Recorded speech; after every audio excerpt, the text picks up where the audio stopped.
Buenas compañeros, como ustedes ya me conocen, mi nombre es Oscar Durán. Hoy vengo a darles un video explicativo acerca de la actividad evaluativa.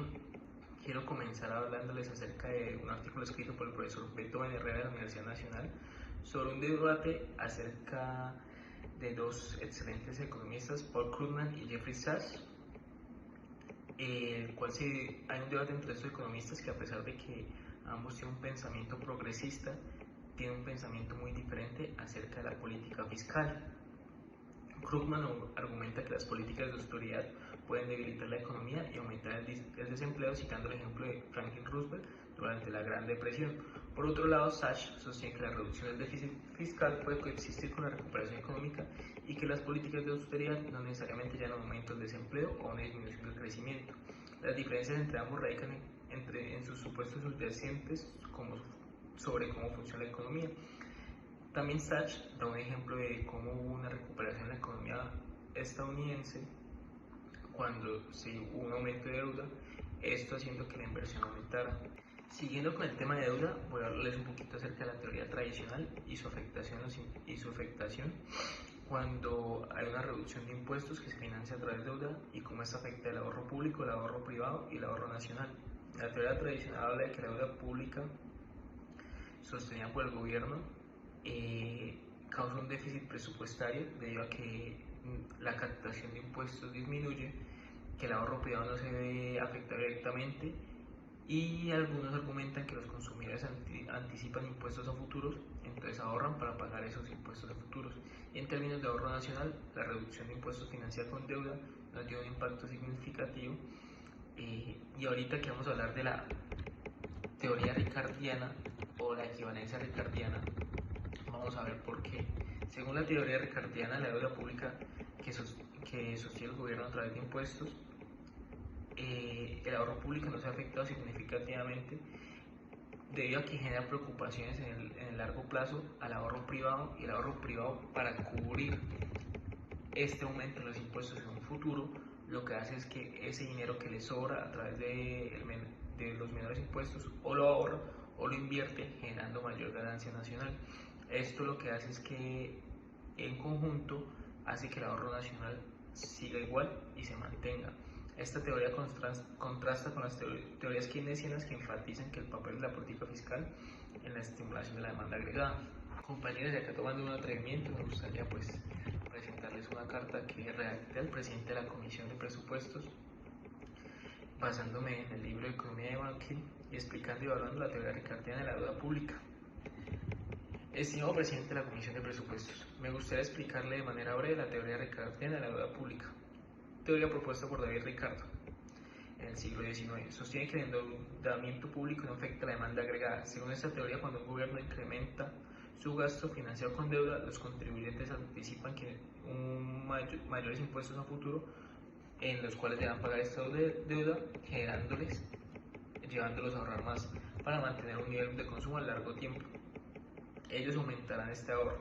De esta manera, el aumento del ahorro de los contribuyentes compensará el aumento de la deuda, generando un efecto nulo sobre la demanda agregada. En otras palabras, la teoría ricardiana sostiene que la forma en que un gobierno financia su gasto, ya sea a través de impuestos de deuda, no tiene efecto sobre la economía en conjunto. Sin embargo, es importante tener en cuenta que son suposiciones y que es en realidad, cuando se pone a prueba estas teorías, que se pueden confirmar, y que estas teorías, dependiendo en el ambiente en el que se efectúen, pueden ser producentes o contraproducentes. Espero que esta explicación les sea útil para usted y su labor, y quedo a disposición suya para cualquier consulta adicional. Atentamente, Oscar Durán.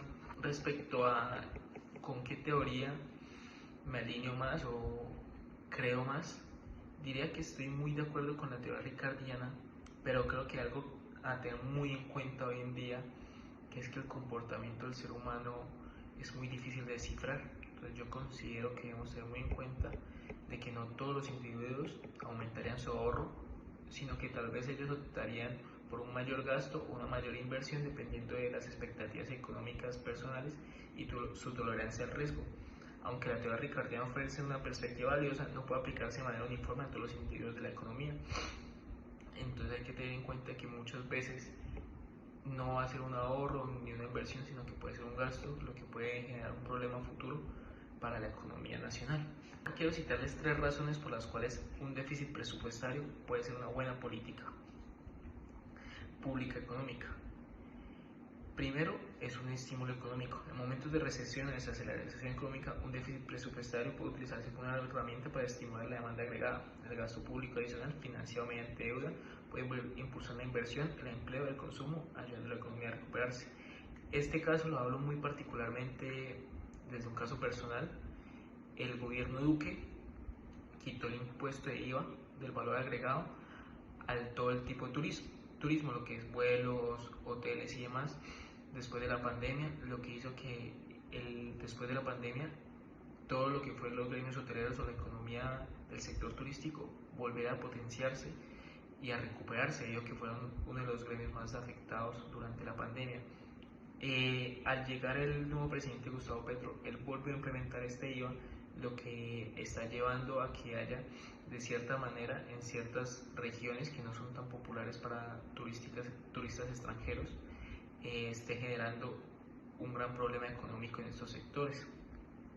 También estas inversiones realizadas en infraestructura o en educación pueden ser de gran ayuda a largo plazo, pues, debido a que pueden mejorar la productividad y la competitividad y la calidad de vida de la sociedad, generando mejor mano de obra más calificada.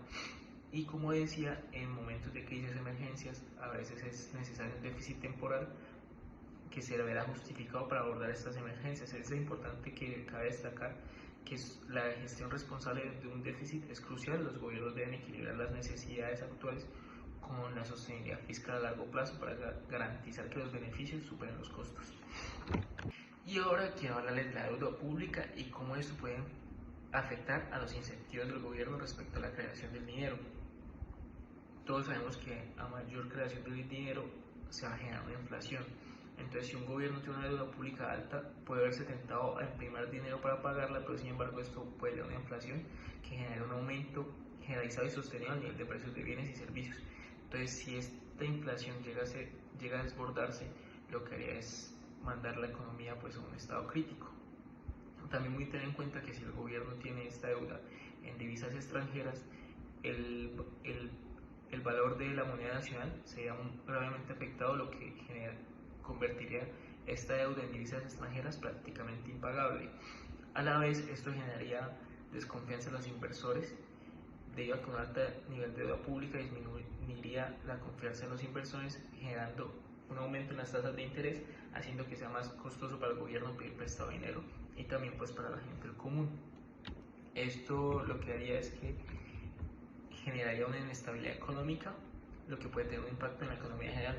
Por lo tanto, para tener en cuenta que al momento de producir dinero se debe ser muy cauteloso el tema de cómo se gasta ese dinero el gobierno, y también tener en cuenta que cuando el Banco de la República tiene su autonomía, muchas veces el Banco de la República no puede seguir los estatutos del gobierno y puede denegarse la solicitud del presidente de generar mayor dinero, lo cual obligaría al gobierno a buscar nuevas maneras de poder financiar los proyectos futuros.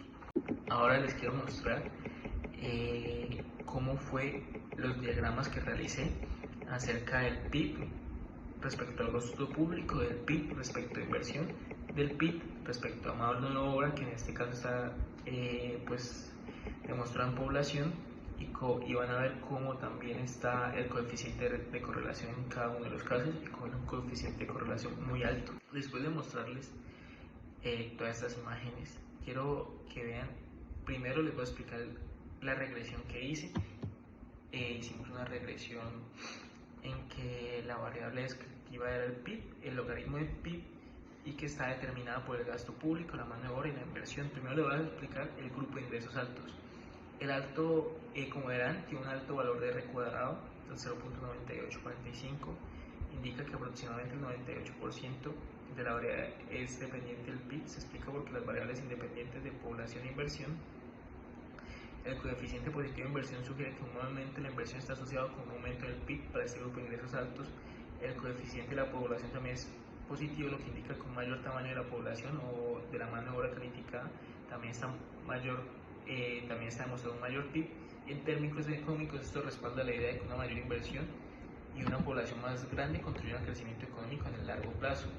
En el caso de grupos de ingresos altos, la alta correlación del ente cuadrado entre las variables independientes sugiere que la teoría a largo plazo es con la que más nos podemos afianzar, debido a que existe una fuerte relación entre los ingresos altos y el crecimiento económico. Esto respalda la teoría tradicional de la deuda pública, que argumenta que el gasto público puede estimular la economía y generar mayores ingresos a futuros. Ahora vamos a hablar del caso de interpretación en el grupo de ingresos medianos. Como podrán, tenemos un R cuadrado del 96.77. Esto indica que en el corto plazo un aumento en la inversión y una población más grande están relacionados con un crecimiento económico sólido, pero no tan pronunciado como en el grupo de ingresos altos. La teoría ricardiana podría ser más aplicable aquí, ya que los individuos consideran que los impuestos futuros y ajustan su comportamiento de ahorro e inversión en función de la deuda gubernamental. Para este grupo de ingresos medianos, aunque también una correlación significativa, es ligeramente menor que el grupo de ingresos altos. Esto se puede dar debido a que a corto plazo el aumento de ingresos se asocia con un crecimiento económico sólido, pero no tan pronunciado como en el grupo de ingresos altos.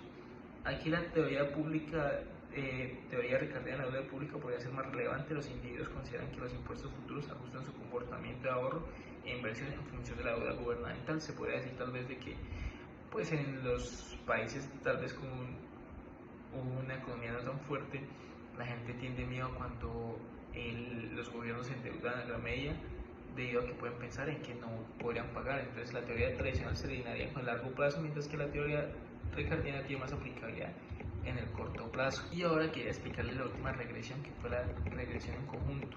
Pues bueno, ¿yo qué hice? Yo la verdad anulé los países de bajos ingresos, y lo único que hice fue que tomé los países de mediano y altos ingresos para hacer la regresión. Cuando hice la regresión de los no individual sino en conjunto, pude ver que tiene un R cuadrado muy alto, el 98%. El coeficiente de la población también es positivo, lo que indica que un mayor tamaño de la población está relacionado con un mayor PIB. Un aumento en la inversión está asociado con un aumento en el PIB, manteniendo constantes las otras variables. A nivel econométrico, estos resultados respaldan la idea de que tanto la inversión como la población contribuyen al crecimiento económico. En términos conceptuales, estos resultados sugieren que en el largo plazo un aumento en la inversión y una población más grande están asociados con mayor crecimiento económico. Y es algo que podemos ver hoy en día, que ante la narrativa de la gente joven hoy en día de no tener hijos, se presupuesta que haya un gran declive económico. La teoría tradicional de la deuda pública podría ser más relevante aquí, ya que el gasto público reflejado en la inversión puede estimular la economía y generar mayores ingresos a futuros.